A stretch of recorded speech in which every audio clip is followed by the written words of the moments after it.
Estamos conversando con Alem Mizrahi. Buen día, bienvenido, Alem. Buen día, ¿qué tal? Buen día a la audiencia. Te preguntaba acerca de tu francés y en realidad debería preguntarte acerca de tu español, porque tu lengua madre es el francés, ¿no? Y sí, hablé francés antes de hablar español porque era la lengua que se hablaba en mi casa. Entonces, antes de salir a la calle, sí, claro. Yo hablaba francés. Claro. ¿Tu papá es un inmigrante o fue, no sé si está con vida? Sí, vive mi papá. Tu papá es un inmigrante judío sefaradí por el apellido, ¿verdad? Judío sefaradí. Pero vivían en Francia ustedes. Claro, como muchos judíos sefaradíes que se fueron de Turquía y de todo el antiguo Imperio Otomano después de la revolución de Mustafa Kemal y del desmoronamiento del Imperio Otomano. La mayoría de los judíos emigró y la familia de mi abuelo se fue a Francia.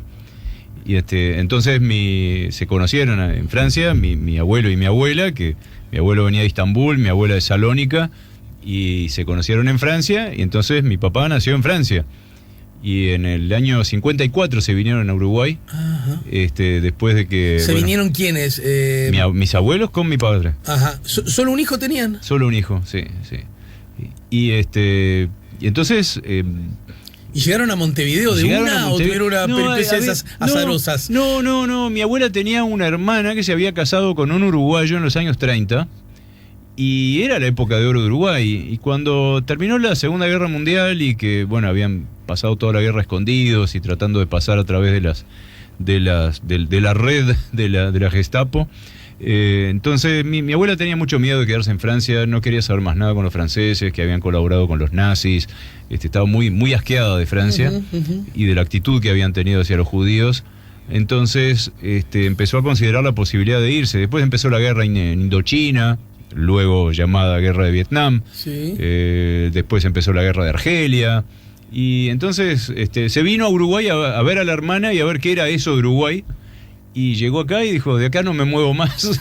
Mirá. Y entonces un año más tarde se vinieron mi abuelo con mi padre, que ya tenía 19 años, ya estaba estudiando la farmacia. Pero qué curioso, porque la estadística, vos que manejas muchos datos, ¿no? Que vivís de datos, sí. de agrupar datos con cierta lógica. Datos. Pero ayúdame, en realidad los datos indicarían que las peripecias en general, las lógicas de las peripecias son al revés. Fue el hombre primero y después viene la esposa con los hijos, ¿no? Bueno, en mi familia han sido matriarcados. No, lo advierto. Sí, pero ¿entiendes lo que dice? Sí, en general, yo que sé, pienso en la familia de mi mujer, asturianos. Y vino él primero para acá y al rato cayó la mujer con los chiquilines. No, acá fue exactamente al revés. De la misma forma que cuando mis bisabuelos decidieron irse de Salónica, mi bisabuela quería irse a Francia y mi bisabuelo a Estados Unidos. Y se fueron a Francia. No sé si me explico. Sí. Y cuando llegó tu viejo, ¿a qué barrio llegó? ¿A dónde se fueron a vivir? Vivían en la Plaza Zavala. En la esquina de la Plaza Zavala, frente al Palacio Taranco, en la esquina enfrente. ¿Pero del vinieron Palacio Taranco. con una mano atrás y otra adelante o venían con un capital que les permitía por lo menos mirar el horizonte? Sí, eran comerciantes. A ver, mi abuelo era feriante, en la época que ser feriante en Francia significaba que vivías en un pueblo o en una ciudad y los lunes había feria en el pueblo tal, los martes en el pueblo cual, y entonces te desplazabas y vendía ropa blanca, ropa de casa. Claro. Que era lo que hacía en Turquía ropa antes. blanca, sábanas, toallas, sí, todo eso. Después camisas y fue lo que les permitió sobrevivir durante la guerra. ¿Y acá siguieron en ese rubro? Siguieron, acá compraron una farmacia, fueron los dueños de la farmacia Oriente. No habíamos acordado hablar de este tema, ¿no? ¿Cómo? No habíamos acordado hablar de este tema. Íbamos a hablar de política, pero me divierte mucho más hablar de esto. Tuvieron la farmacia Oriente que sigue estando en la esquina de San José y Ejido, frente a la Intendencia. Sí. Entonces se llama Oriente porque mi abuelo venía de Oriente. Ah, claro. Y mantuvo el nombre. Así que tu abuelo fue farmacéutico. Bueno, en realidad, como mi papá empezó de nuevo la facultad en Uruguay, y como la familia hablaba el judeo español, o sea, el español antiguo, mal llamado el ladino, que se transmitieron los judíos sefaradíes durante 500 años. Entonces el español no era un idioma que le resultaba desconocido. Claro. aprendió muy rápidamente a hablar español y entró a la facultad de química. Estás hablando de tu papá ya. Mi papá hizo toda la carrera de facultad de química acá en Uruguay. Entonces era él el químico farmacéutico de la farmacia que habían comprado mis abuelos. Entiendo. Y eso, ahí ya estamos instalados que en los 60, digamos. Estamos hablando de principios de los 60, sí, fin de los 50. Ajá. Principios de los 60. Y 10 años después, 11 años después naciste vos. Y yo nací en el 65. Me dijiste que llegaste en el 54, ¿no? Sí. Yo nací en el 65. Ahí... ¿Y en qué barrio? ¿Seguían allá en la...? No. Nosotros vivíamos, de chico yo vivía a la vuelta de Welcome, en Lauro Müller y Frugoni, ex Tristán Narvaja. Ahí vivíamos nosotros en un apartamento y mis abuelos maternos en el apartamento de al lado, en el mismo edificio. ¿Te hiciste hincha de Welcome o no? No, yo era un bicho extraño, ¿no? El deporte me empezó a llamar la atención bastante tarde. Y bicho extraño en realidad el Welcome en esa época para mí eran los tablados que habían en Welcome en verano. ¿Y a qué escuela y liceo fuiste? Fui al Liceo Francés, obviamente. El que estaba en aquella época. Estaba primero en la Avenida Italia, donde está ahora la Médica Uruguaya. Claro. Estaba el anexo a Avenida Italia del Liceo Francés, hasta quinto de escuela y después al Central, que es donde está ahora la Facultad de Bellas Artes. Y claro, en 18 de julio de Gabota. Y la idea de ir al Liceo Francés tenía que ver como no perder aquello, reivindicarlo, porque como tu abuela se había ido un poco enojada. Sí, pero había una especie de contradicción extraña en la familia, que era que mi abuelo, yo escuché a mi abuelo decir desde mi más tierna infancia: Francia es el país más hermoso del mundo. ¿Tu abuelo? Mi abuelo. Pero pará, ya aprendimos que en tu familia lo que importa es que dice la abuela. Sí, pero mi papá estaba... Claro, acordate, mi viejo había nacido en Francia y llegó acá de grande, o sea, su país, su patria era Francia. Claro. Entonces eso fue lo que nos transmitió y nos obligaba muy pesadamente a hablar en francés en casa, lo bien que hizo, porque eso fue lo que me permitió no solo tener la nacionalidad, o sea, el papelito, sino que además cuando decidí irme a estudiar a Francia, cuando terminé el liceo, no llegué allá y hablaba francés como cualquiera. Acabo de enterarme todo esto en este momento, como la gente, como tú podrás dar fe, ¿no? De todo esto. Pará, tú dijiste que tu papá se vino aquí con qué edad entonces. 19 años tenía cuando llegó. Y qué curioso, porque prácticamente con la misma edad tú te vas de Uruguay a Francia. Mirá, hubo más coincidencias increíbles. Mi viejo, ya instalado en Uruguay, ya casado con mi madre, se fue a hacer el servicio militar a Francia. Y ¿porque quiso o porque no había otra? No, en aquel momento era como más, no podías zafar tan fácilmente aún viviendo en el exterior. Bien. Te pagaban hasta el pasaje para ir a hacer. Entonces él terminó la carrera y se fue a hacer el servicio militar a Francia. Se salvó de cohete de ir a la guerra de Argelia, porque recién había terminado la guerra en Argelia. Y entonces buena parte de su servicio militar lo hizo en Lyon. Y yo me fui a estudiar a Francia, me fui el primer año a París a preparar concursos para entrar en lo que se llaman hoy las business schools, las escuelas de negocios. Y eso lo preparé en París, preparé los concursos, me presenté a 5 concursos de 5 escuelas diferentes de distintas ciudades de Francia. Para invocar en una, digamos. Para invocar en una. ¿Y cuál salvé? La de Lyon. ¿Para las otras 4 rechazaste o ni siquiera probaste? No, perdí. O sea, era concurso. ¿Eras medio tronco? Porque no te veo medio tronco. ¿O eran de altísima exigencia? Mira, para darte una idea, se presentaban 6.000 personas y habían 250 cupos. Claro.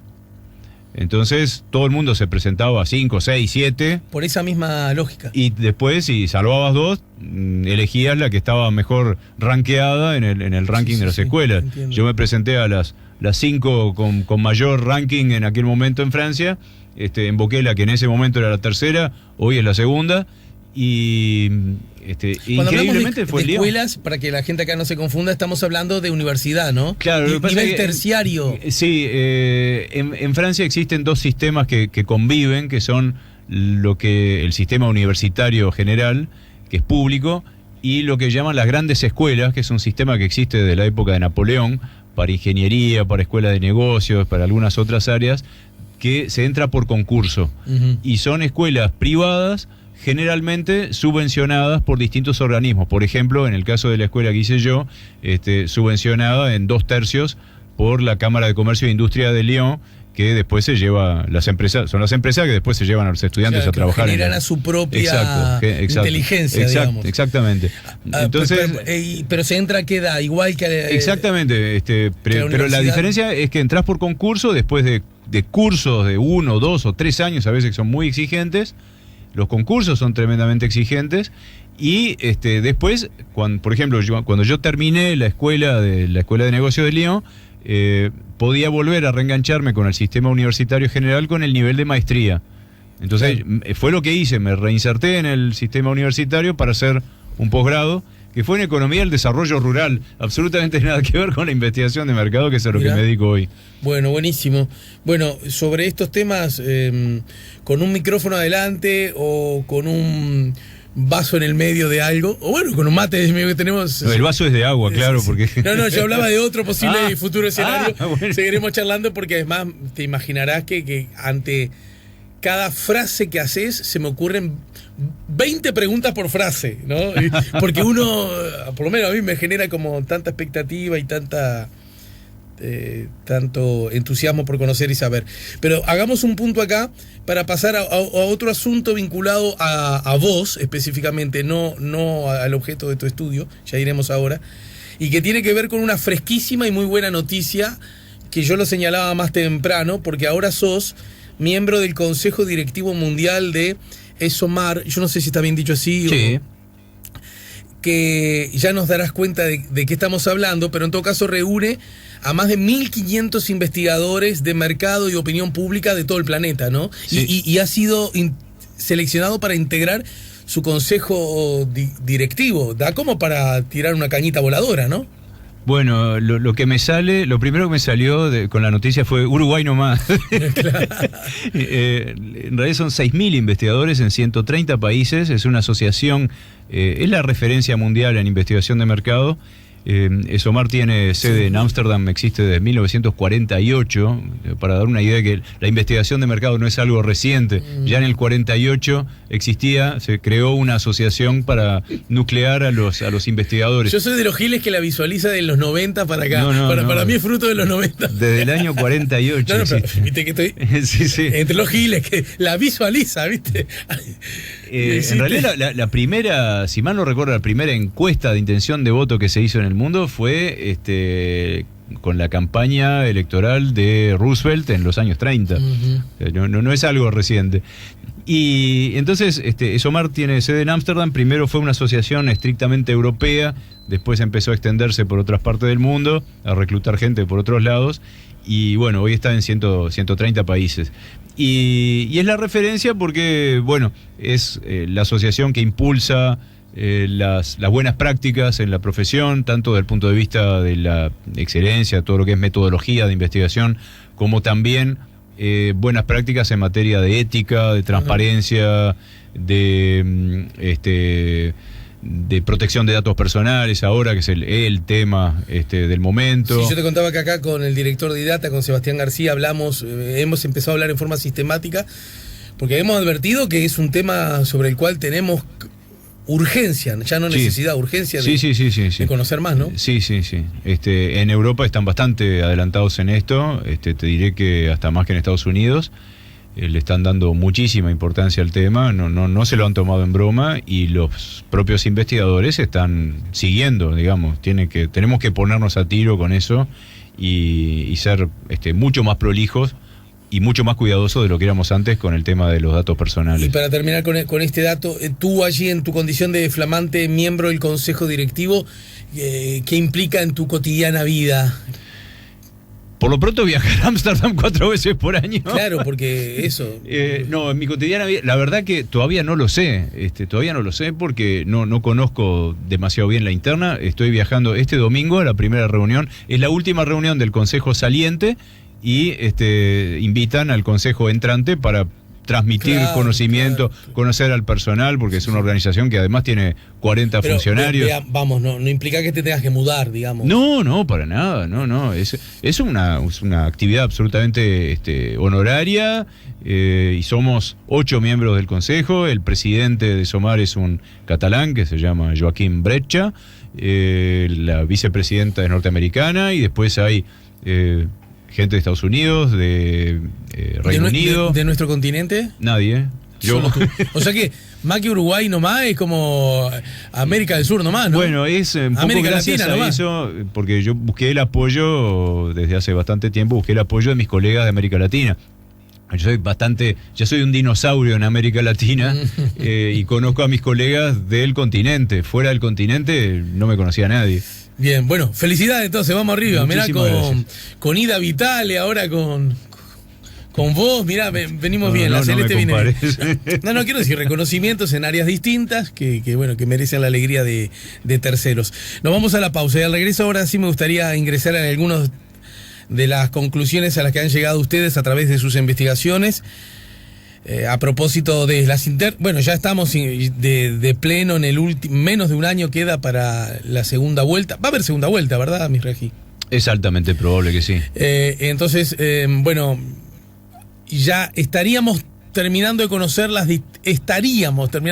distintas opciones que los partidos presentan a sus propios partidarios en el marco de las internas, ¿no? Hay nombres que todavía están envueltos y no confirmados en más de un partido.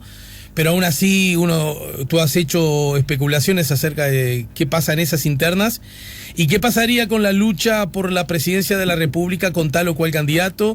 Algunas de las consideraciones que me gustaría que abordáramos acá, así como también los temas que el público elige como los de mayor interés o preocupación a resolver por el próximo gobierno, ¿sí? Estamos con Alem Misraji, estamos poniendo La Mañana en Camino. Es el director del Grupo Radar y también es el miembro del Consejo Directivo Mundial de ESOMAR. Estamos poniendo La Mañana en Camino, estamos conversando con el director del Grupo Radar, Alem Misraji. Bueno, Alem, a ver, se vienen las elecciones, primero vienen las internas o primarias, después se viene la primera vuelta, que entre otras cosas elige el Parlamento, el Congreso, como le llaman en casi todos los lugares. Y que es esa elección parlamentaria, una elección que es una hipótesis mía, que es que suele ser subestimada por la imponencia de lo que significa elegir al presidente de la República, ¿no? Y en realidad, ahí nos jugamos buena parte del partido. ¿Cómo armamos el Congreso, no? Es un asunto que lo digo al pasar para que después nos des tu propia mirada. Esos primeros, estas encuestas que has hecho, muchas de las cuales vi que las presentás por BTV, de paso demos la información a la gente, que trabajás para el informativo de para ese BTV canal. Noticias, sí. Y que las he visto por allí, algunos de los resultados, y además están colgadas en la web. Bueno, ¿cuáles son las primeras grandes conclusiones a propósito? Me interesaría recorrer ese camino cronológico. La interna de los partidos, ¿cómo estamos parados? ¿Luce favorito el hoy intendente de Montevideo? ¿Luce favorito quien ganara la elección última interna del Partido Nacional? ¿Qué está pasando en el Partido Colorado? Hay mucho revuelo, la figura de Sanguinetti está moviendo la aguja en varias direcciones. Contanos. A ver, yo creo que por primera vez tenemos realmente más que una elección interna, que son primarias, ¿no? Hay más movimiento en todos los partidos que lo que hubo en elecciones anteriores. Por ejemplo, en Frente Amplio, recordemos que si bien hubo elecciones internas desde el 99, no había mucha competencia real dentro de los partidos. Entonces, en esta, si bien en este momento luce favorito, como decías, el intendente de Montevideo, bueno, ahora el MPP oficialmente dijo que va a respaldar la candidatura de Carolina Cose, y el MPP tiene un aparato importante que va a poner al servicio de la candidatura de Carolina Cose. Bueno, por lo tanto, va a ser una elección bastante más peleada que lo que ha sido del 99 a esta parte. Topolansky logró su objetivo, la candidata es Cose y no Mujica, esto lo dice Búsqueda, que además agrega, Mujica recibió a Cose en la chacra y le aseguró que trabajará intensamente por su precandidatura. O sea, Daniel Martínez no la va a tener tan fácil, por más que hoy, sin estar en campaña el MPP ni Mujica, que eso va a mover la aguja, seguramente, hoy los que votaron al MPP, la lista del MPP en el 2014, en las elecciones parlamentarias del 2014, la lista al Senado del MPP, hay un porcentaje muy importante de esos votantes que son votantes, son votos del PP, no son votos del MPP. Y por lo tanto, al no estar Mujica, hoy, digo, si las elecciones fueran hoy, esos votantes se reparten entre los demás candidatos de la interna, entre los candidatos de la interna del Frente Amplio, entre Martínez, Cose, Andrade y Vergara, se reparten en forma proporcional a cómo se reparten los demás votos. ¿Mm? Pero, insisto, es hoy sin al MPP haciendo campaña por Carolina Cose. Vamos a ver qué pasa. De todas maneras, bueno, un poco recién lo sugeriste. Yo a veces creo que la incidencia de los aparatos, y en particular del MPP a propósito de a quien apoye, me parece que está un tanto, para molestarlo digo nada más, un tanto sobreestimada, porque en realidad el MPP ya ha conocido grandes, notorias, fuertes derrotas electorales no estando Mujica. La Intendencia de Montevideo. La Intendencia de Montevideo, los sendos candidatos a la presidencia del Frente Amplio, el Flaco Agassi, el Pacha Sánchez, y perdieron, y perdieron, te diría, bien, ¿no? Es que el MPP es una cosa con Mujica y otra cosa sin Mujica. Entonces, yo creo que se va a ver ahora en las internas del Frente Amplio, o sea, cuánto pesa la marca MPP versus cuánto pesa la marca José Mujica, candidato. Y lo que ustedes, los politólogos, los analistas, nos enseñan a propósito de que cuando en una contienda hay varias candidaturas, las tendencias a la polarización, ¿verdad?, se manifiestan. Podría darse ese fenómeno, digamos, que de 4 terminen quedando 2. Y cuando digo terminen quedando, no es porque 2 explícitamente se bajen, lo que podría ocurrir, sino que en los hechos el público frente amplista, en este caso, algo podemos hablar del Partido Nacional también, termina decidiendo, ponele, o por Martínez o por Cose. Difícil saber, ¿no? Difícil saber cómo se va a plantear la campaña dentro del Partido Nacional. Dentro del Frente Amplio. Ya estaba pensando en el capítulo siguiente. Me di cuenta. Es difícil imaginar en este momento si va a ser cuán sangrienta va a ser esta campaña de las elecciones internas. Uh-huh. Entonces, si la campaña se pone intensa, por no decir violenta, como vemos a veces que pasa en el Partido Nacional, entonces es menos probable que la elección se polarice. La verdad, no sabría vaticinar qué es lo que va a pasar. Para mí es un misterio. No obstante ello, sigue siendo, aún con la decisión del MPP de apoyar a Carolina, sigue siendo Daniel Martínez como el candidato favorito, ¿no? Bueno, es que es el favorito por los votantes de la 90, obviamente. Por los votantes del Frente de Liber Seregni, por más que Mario Vergara proviene del Frente de Liber Seregni, al no apoyar explícitamente el Frente de Liber Seregni a Vergara... No apoyar explícitamente, no. Bueno, apoyar explícitamente a Martínez, ¿no? Apoyar explícitamente a Martínez. Entonces, bueno, los votantes del Frente de Liber Seregni de 2014 apoyan mayoritariamente a Martínez. Entonces, ¿qué es lo que le queda al MPP o a Carolina Cose? Parte de los votantes del MPP, parte de los votantes de la 711 y después, bueno, distintos, la sumatoria de pequeños segmentos de todas las listas, uh-huh. Porque no es que hay una alineación automática atrás de uno u otro candidato. Y Andrade tiene un apoyo muy fuerte desde los votantes de la 1001 del 2014, pero también de los votantes de la 609 del MPP. O sea, si bien la mayoría de los votantes de la 1001 apoyaría a Andrade, también apoyan a Andrade en este momento parte de los votantes de la 609, que en cantidad de votos suman la misma cantidad o más que los que provienen de la 1001. Clarísimo. Pero aún así 2 más 2 es 4. Son pocos votos, porque la 1001 en todo caso tiene un fuerte, sostenido peso en la estructura, pero en voto, da la sensación que no son capaces de generar una victoria electoral, ¿no? Exacto. Y hay otra cosa que no sé, que es muy difícil cuantificar cuánto pesa, ¿no? Pero hay una cosa de percepción a nivel de la gente, del votante frente amplista, de que Daniel Martínez merece ser el candidato. Como existió esa decepción cuando pudo haber sido candidato a la intendencia. Exacto, y finalmente el aparato nombró a Ana Olivera. Ahí existió como debió ser Daniel Martínez. Es buenísimo lo que sí. Y yo creo que existe esa percepción en este momento. Porque hay que poder decir, bueno, ya se pagó esa deuda con la intendencia. Exacto. Sin embargo, quedó como en el mito, ¿no? ¿Sabés con qué lo asocio? Con esa percepción que hubo de que Jorge Valle en su momento merecía finalmente ser presidente de la República después de todo lo que él había intentado. Tu amigo, nuestro amigo Fito Garcés, sostenía esa misma lógica con Danilo Astori. Obviamente, es antes cierto, que Danilo se bajara, ¿no? Lo hemos hablado mucho con Fito. Este tipo se lo merece, sabe, es serio. Cuando le tocó gobernar lo hizo en forma exitosa. Sus credenciales democráticas republicanas están fuera de discusión. Es apoyado por propios y reconocido por ajenos. Vamos a darle la presidencia. ¿Viste en el estilo de Fito, no? Sí. Ese que no puso las llaves del auto, no apostó las llaves del auto como solía hacer antes. Esa idea, ¿no?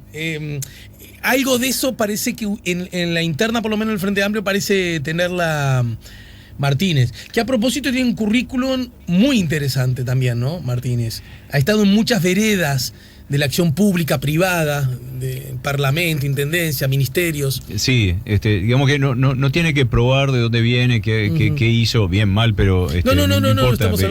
Estuvo hace muchos años que está en la primera fila, ¿no? En la trinchera de adelante. Bien, sin que nadie se ofenda, es muy probable, es probable que el Frente Amplio lleve como candidato a la presidencia electo por sus votantes a Daniel Martínez, ¿no es cierto?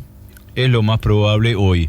¿Y es la calle Pou sigue siendo el más probable candidato a la presidencia por el Partido Nacional? Bueno, si las elecciones internas del Partido Nacional fueran hoy, te diría que sí. ¿Con luz? Con bastante luz.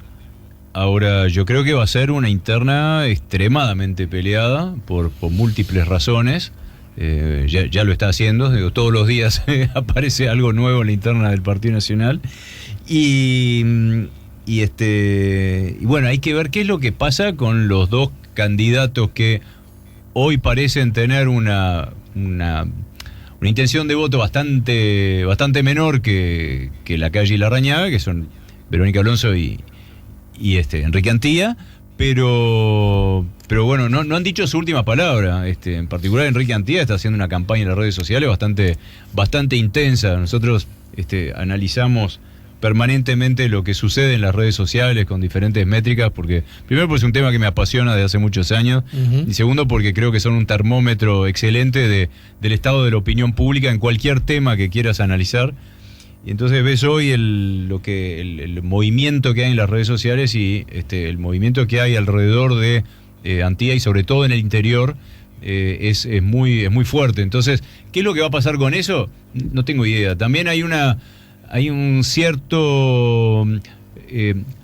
hay un dato que es interesante, que es cuando vos preguntás intención de voto, pensando en octubre, intención de voto por partido, y después mostrás distintos escenarios con candidatos, en cualquiera de los casos, la marca Partido Nacional paga más, por usar un vocabulario un poco más prosaico, paga más que cualquiera de las marcas de los posibles candidatos. Claro. Y eso es muy significativo, porque significa que hay personas que simpatizan a priori con el Partido Nacional, pero que no simpatizan con alguno de los candidatos. En el caso del Frente Amplio es mucho más rígido. La variación de la intención de voto del Frente Amplio es poca. Son pocos puntos porcentuales. Mientras que en el caso del Partido Nacional, siempre, cualquiera sea la marca que le pongas, el nombre y apellido que le pongas a la candidatura, tiene una intención de voto inferior a la del Partido Nacional. Quiere decir que hay gente que rechaza votar a Lacalle, hay gente que rechaza votar a Larrañaga, blancos, y hay gente que rechaza votar a Alonso y hay gente que rechaza votar a Antía. Entonces, hay que ver cómo... eso significa que hay cierto descontento en una cantidad significativa de simpatizantes del Partido Nacional y un descontento hacia el menú de opciones actual. Bien, antes de pasar, porque me parece que hay un fenómeno en el Partido Colorado que hasta, si querés, se me ocurre ahora como hipótesis, puede encontrar ancla electoral en esos ciudadanos, pero no nombraste a Sartori, no lo hiciste porque todavía no arrancó, aunque es un secreto a voces que va a arrancar, o porque crees que más allá de su presunto poderío económico no va a mover tanto la aguja? Yo no menciono a Sartori simplemente porque no hemos medido nada todavía, porque la última encuesta sobre las internas del Partido Nacional las hicimos antes de que empezara todo el ruido, lo digo en el mejor sentido. Exacto. Antes de que empezara la campaña fuerte en los medios, por eso no lo tengo medido, por lo tanto no puedo hablar de cuánto puede llegar a pesar. Lo vamos a medir seguramente en la próxima encuesta.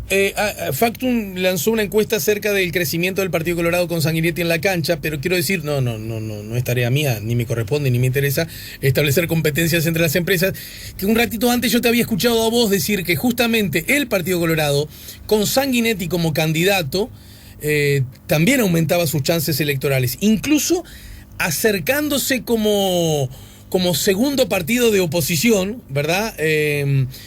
Dependía de quién era el candidato a la presidencia del Partido Nacional. Me gustaría que ingresáramos un poco en esas aguas, la del Partido Colorado, la de Sanguinetti, pero también la de esa cosa que se conforma casi implícitamente, que tiene que ver fuertes bloques opositores en contra del actual gobierno. Bueno, el tema Sanguinetti nosotros lo venimos midiendo desde hace cerca de un año, cuando era totalmente una gran incógnita quién podía llegar a ser el candidato por ese sector.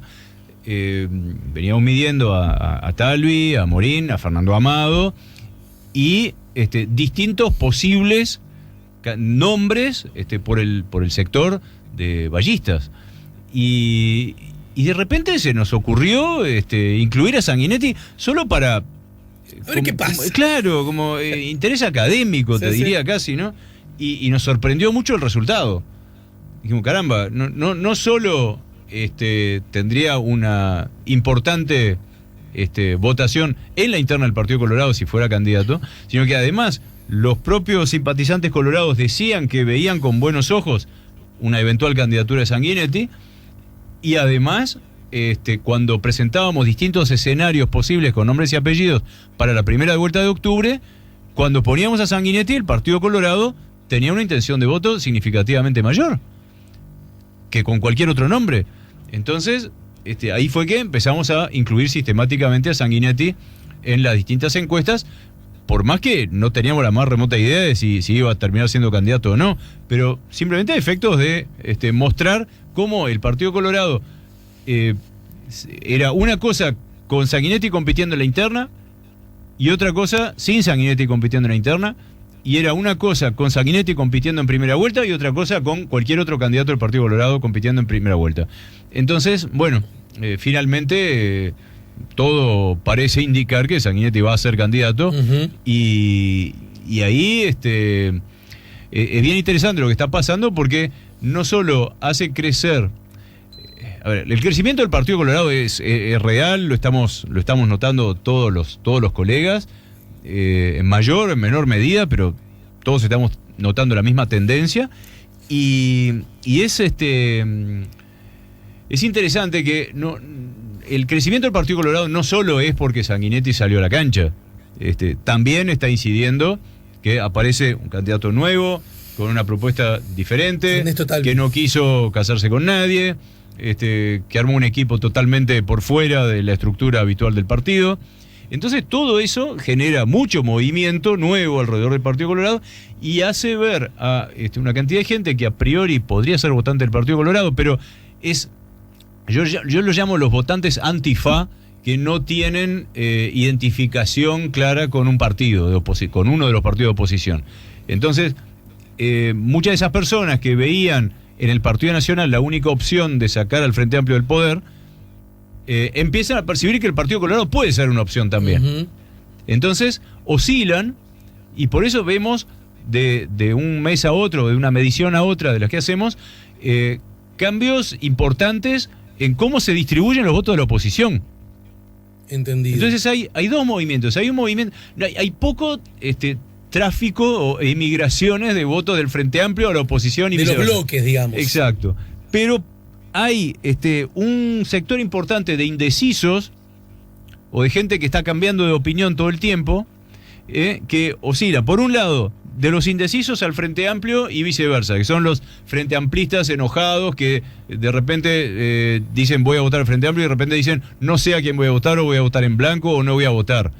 Y por otro lado hay otro movimiento entre los indecisos y entre los distintos partidos de oposición, y entonces va cambiando el escenario. Y en ese contexto, ¿qué podríamos no asegurar? Porque además sería levantarte un centro para que vos digas, no podemos asegurar nada.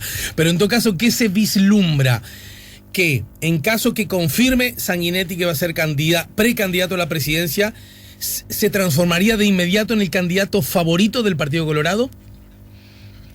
En este momento es el candidato favorito del Partido Colorado. Uh-huh. En este momento. Pero como todavía no ha dicho, sí, claro. Aunque huele, ayer estuve con él y de verdad huele y huele muy fuerte. Y hasta te podría decir, desde la perspectiva de las lógicas políticas, sería un crimen para su partido que no lo fuera, ¿no? Porque si vos tenés uno que parece que cuando aparece entras en la foto y cuando desaparece no entras tanto en la foto, digo, macho, hacelo entrar en la foto. Es que Sanguinetti arrastra votos hacia el Partido Colorado y todos se terminan beneficiando. También se benefician los competidores de Sanguinetti en la interna del Partido Colorado, porque arrastra votos hacia el partido. Es una buena noticia para el Partido Colorado. Ahora bien, supongamos, porque has hecho algunos escenarios, si las elecciones internas, hablemos de hipótesis razonables, consagran a Martínez, Lacalle Pou y Sanguinetti como respectivos sendos ganadores de sus partidos, ¿Sanguinetti puede disputarle el segundo lugar al Partido Nacional? O olvídate, el balotaje próximo de aquí a menos de un año va a ser entre el Frente Amplio y el Partido Nacional? Hoy parece ser el escenario más probable. Ahora, falta toda la campaña para las internas, y al día siguiente de las internas se baraja y se dan de nuevo las cartas, según cómo quede conformado el menú de opciones para octubre. Entonces, hoy el escenario más probable es que el balotaje sea que el balotaje sea entre Daniel Martínez y Luis Lacalle. Uh-huh. Ahora, ¿qué va a pasar con la campaña hacia octubre? Porque la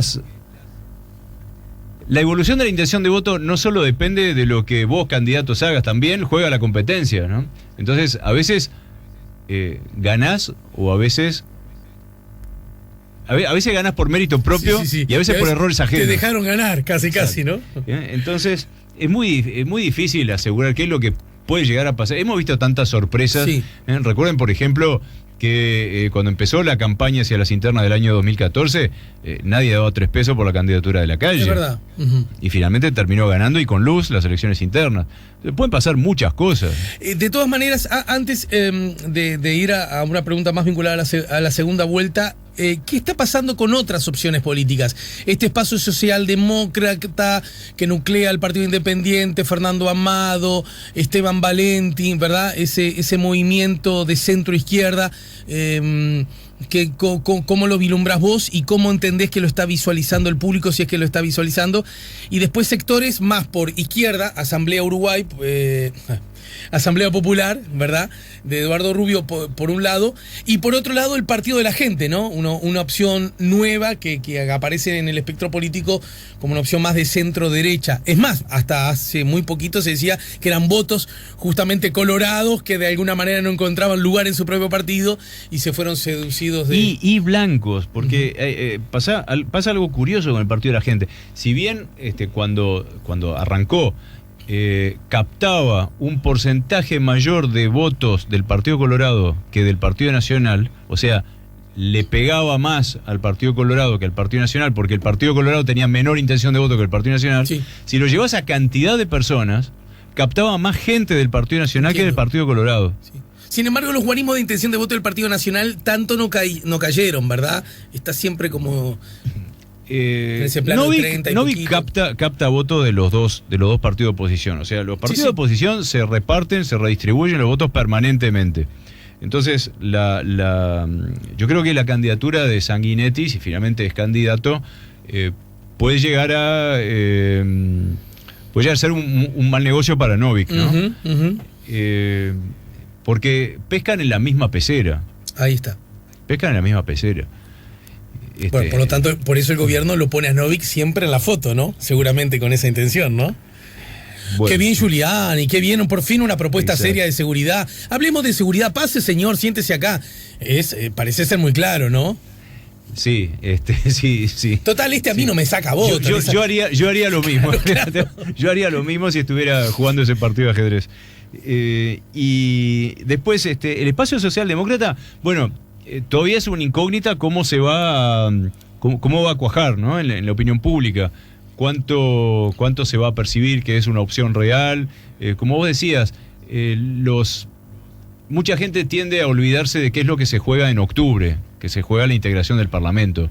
Entonces, piensa más en el voto a la presidencia de la República que en el voto a la composición del Parlamento. Claro. Entonces, todavía no hemos medido cuánto puede haber crecido este espacio socialdemócrata, Claro. el partido que hoy es que el resorte independiente. parlamentarista del público uruguayo, la ciudadanía uruguaya, es muy bajo, ¿no?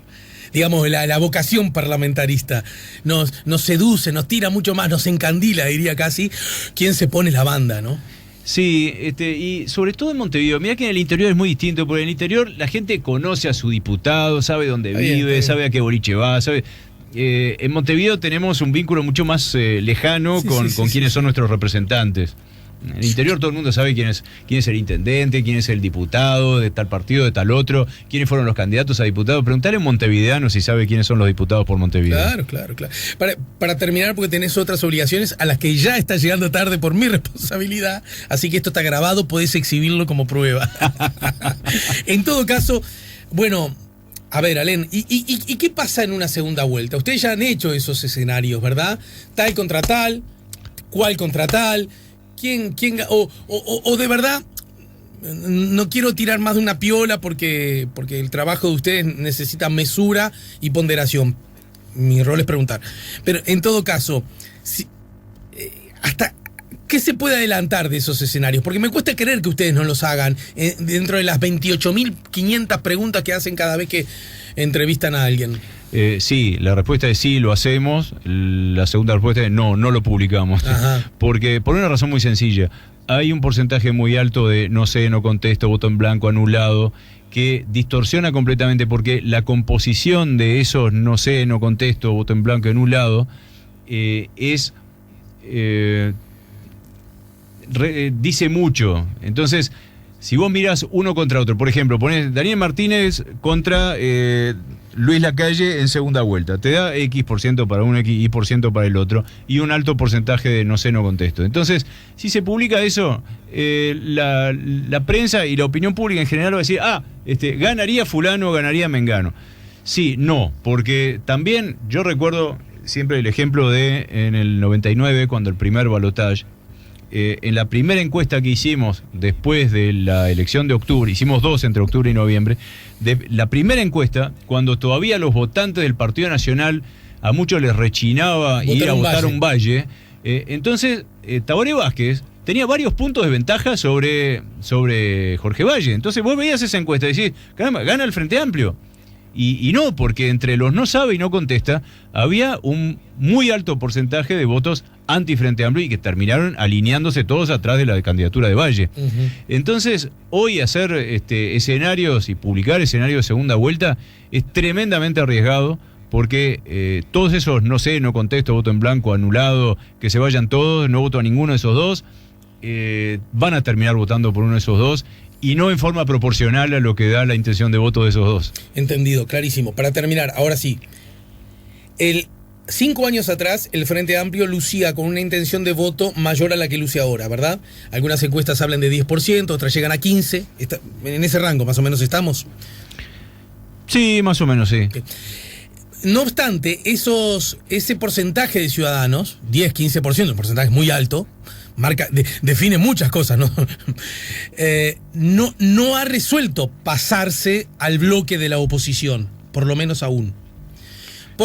Son esos votantes, ¿verdad?, que yo te decía que sí, oscilan entre Frente Amplio y no sé, voto en blanco. Bien. Son votos Frente Amplista de 2014 que están enojados con el Frente Amplio. Un operador político pro Frente Amplio podría decir, muchachos, hagamos algo para que estos que nos hacen guiñada cada rato decir, yo quisiera volver, pero tratame un poco mejor. Claro, porque no me quiero pasar al otro. La pregunta una razón es, para volver a votarte. Esas razones por las cuales se fueron, que seguramente es un menú de 3 o 4 cosas, o la mezcla casi mágica e impenetrable de cosas, ¿no? ¿El Frente Amplio está a tiempo de reestructurarlas o de brindar otras que olviden aquellas anteriores? ¿Está a tiempo de recuperar esos votos? Sí, por supuesto. Recuerden que en 2014, ¿se acuerdan de la frase de Lucía Topolansky, el susto despertó al mamado? Sí, claro. O sea, también el Frente Amplio en un determinado momento de la campaña electoral de 2014 estaba en serios problemas. Y hubo un vuelco importante en el tono de la campaña, en los temas de campaña. Hubo un cambio muy importante de estrategia de comunicación que apuntó justamente a recuperar los votos del 2009. Y se hizo en mucho menos tiempo de lo que queda ahora de tiempo de campaña. Pero hay que tener voluntad política de hacerlo, ¿no? No es lo mismo remar para recuperar esos votos después de 10 años de gobierno que después de 15. Hasta la elección pasada el asunto consistía en ganarle al Frente Amplio, porque no solo era el que estaba en el gobierno, sino que lucía como el favorito. ¿Esa lógica se mantiene aún a pesar de la caída de intención de voto del partido de gobierno? No entendí tu pregunta. Es decir, la lógica de tenemos que ganarle a estos porque estos son los que van primero en la tabla de posiciones, ¿no? Peñarol el anual recuperando puntos para ver si le ganaba Nacional. Bueno, son esos votantes que yo te decía que son anti-Frente Amplio, pero que no están identificados claramente con ningún partido de oposición. Entonces son votos que puede recuperar cualquier partido o barra candidato que pueda convencer de que él sí le puede ganar al Frente Amplio. Y es por eso que ahí es donde Luis Lacalle tiene el flanco más débil, porque hay una cierta cantidad de votantes de oposición que perciben que Lacalle no puede ganarle al Frente Amplio. ¿Que no le puede ganar o que no podría llegar a ser un buen presidente? No, que no puede ganarle al Frente Amplio. Primero lo primero. Exacto. Entonces... Pero ahí... no es que esté obsesionado con el tema. Sanguinetti sí podría, ¿no? No lo hemos medido. ¿Y Larrañaga podría ganarle, según lo que visualiza el público? Larrañaga tiene primero una fuerte oposición dentro de su propio partido, ¿no? O sea, dentro hay votantes de Lacalle que frente a la posibilidad de que Larrañaga sea el candidato del Partido Nacional prefieren votar al Partido Colorado o prefieren votar a Novik. El mejor negocio para Novik es que Larrañaga sea el candidato del Partido Nacional. Claro, sí. Alén García, gracias por el tiempo, García no. García, yo no pedí asilo político.